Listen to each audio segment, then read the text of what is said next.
Your Voice, Shropshire Disability Network Newsletter, May 2011.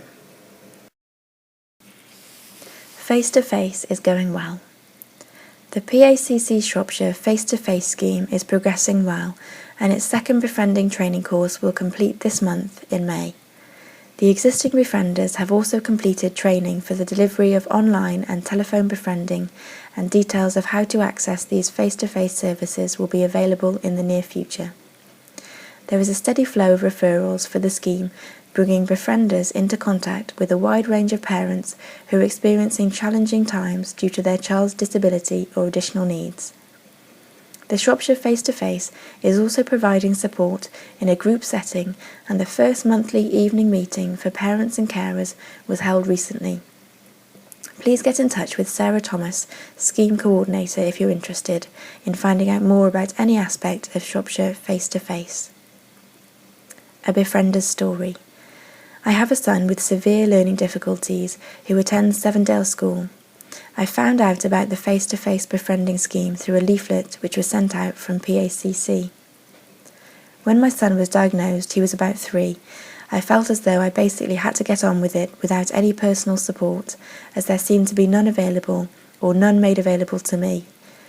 Talking to family and friends seemed like a waste of time, as nobody understood, but pretended to and tried to advise on something they knew nothing about. When I received the leaflet, I began to think how good it would be to support families, the sort of support I'd wished I'd had when my son was diagnosed. I enrolled on the course by phoning Sarah Thomas. I started to think, how hard can it just be to listen? Once I started the training, I was amazed at how difficult it really was to listen and signpost without talking too much and giving personal advice. Through the duration of the course, I went through a roller coaster of emotions and remembered feelings that I'd forgotten because I thought they were okay.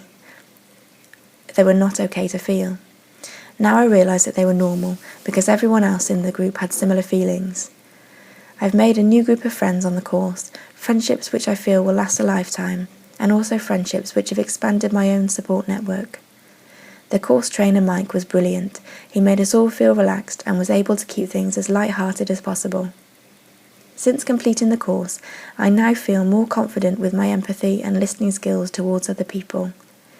I've begun to find, even with my friends and family, that it's easier to listen and support than to advise and push my own ideas onto other people. Also from the course, I feel that I've become a stronger, more confident person. To anyone who's considering the befriending scheme, I would say to do it. To know that you're able to help a family who feel alone and whose lives have been turned upside down is one of the best feelings ever.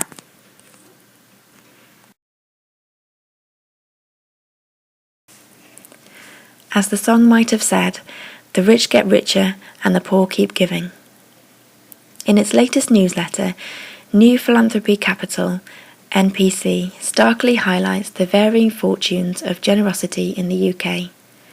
Charitable giving by individuals is a vital income stream for charities.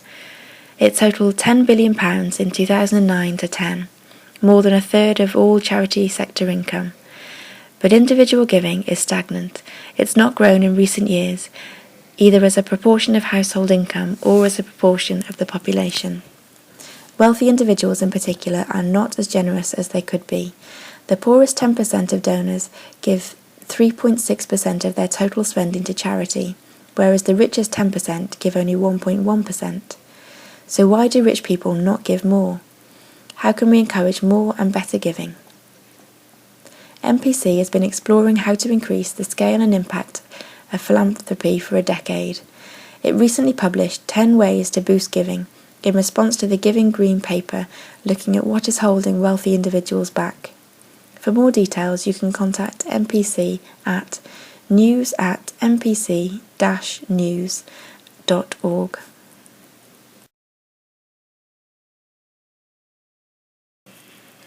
Support dog honoured with Crufts Friends for Life Award. A dog that lives with its disabled owner in the village of Weston-under-Lizard won an award at this year's Crufts show. Joanne Day suffers from a rare condition that causes her muscles to spasm and lock into fixed positions. She's had 60 operations and is facing a further 2. However, with the help of Kaiser, a golden retriever poodle cross, Joanne can live with a degree of independence. Jobs Kaiser can undertake include pulling Joanne's chair to the side of the bed so she can get up, carrying the washing into the kitchen, loading the washing machine, opening and closing doors with a rope, getting items from the fridge, and getting the phone if Joanne falls over, and even comforting her by putting his face on her lap when she's upset. Kaiser was introduced to Joanne through Canine Partners to help her cope with post-traumatic dystonia. The condition was triggered by a fall while a teenager. Her elbow broke when roller skating. For 4 years, one of her legs has been fixed in the same position. However, Joanne said that she was happy that people look at the dog and not her.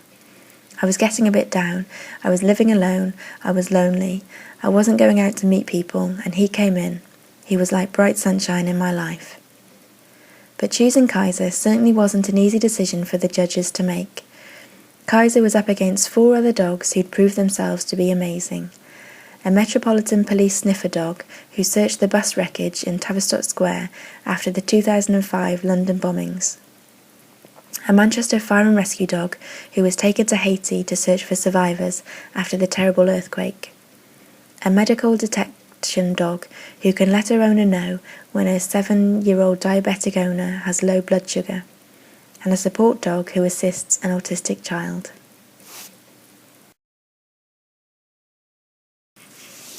Public sector equality duties are now in force. The new public sector equality duties came into force last month, in April, and the EHRC has produced an essential guide to the duties.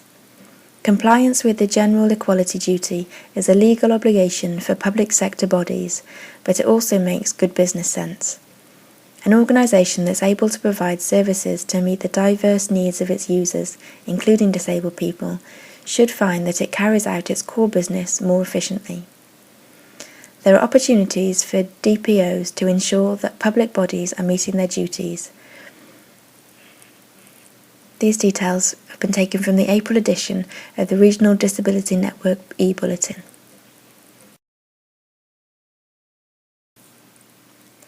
A Deaf Athletics Day will be held at Alexander Stadium in Birmingham on Saturday the 21st of May, supported by BID Services, Deaf UK Athletics, NDCS, Birchfield Harriers Athletics Club, and Birmingham Athletics Network, with funding from Street Games.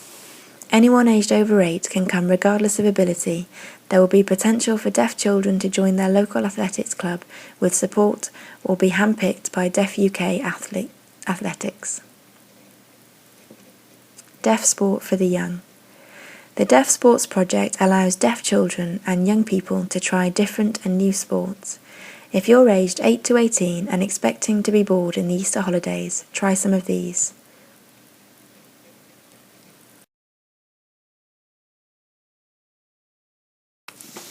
Equality Act, a call to all employers. Remark is urging deaf people and their employers to be aware of the new Equality Act and is offering training to help them. Under the Equality Act 2010, a ban on direct discrimination will apply to many more areas, for example, customer access to goods and services. Don't get caught out. Take action now to ensure that your company or service is disability friendly. Remark Training is offering new deaf awareness training workshops. Remark can arrange either full or half-day courses. Contact them for further information on 0121 237 6054, or you can email info@remark.uk.com.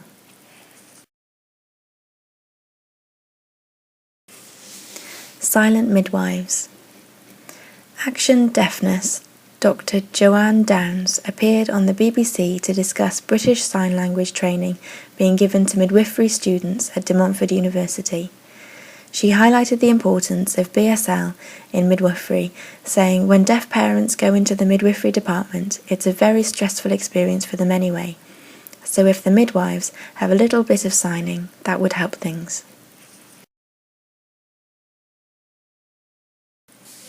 Learn British Sign Language. Remark Midlands has set the dates for its next British Sign Language courses at Level 1 and Level 3. The Level 1 course will start on 7th of September and run for one evening per week for 30 weeks, from 6:30 till 8:30. The course is designed to enable students to communicate with deaf people on topics that involve simple everyday language. The cost is £300 including assessment, and a deposit of £38 is required. The Level 3 course will start on the 17th to the 18th of September and run for one weekend per month for 7 months. The cost is £1,800 including assessment. Candidates must attend an assessment day before being offered a place. The course is designed for candidates who've completed their Level 2. Costs for both Level 1 and Level 3 courses can be paid in instalments. To book, you can contact the Remark team at 43 Temple Row, Birmingham, B2 5LS, or you can call or email 0121 230 1719 or email info@remark.uk.com. The Remark website is www.remark.uk.com.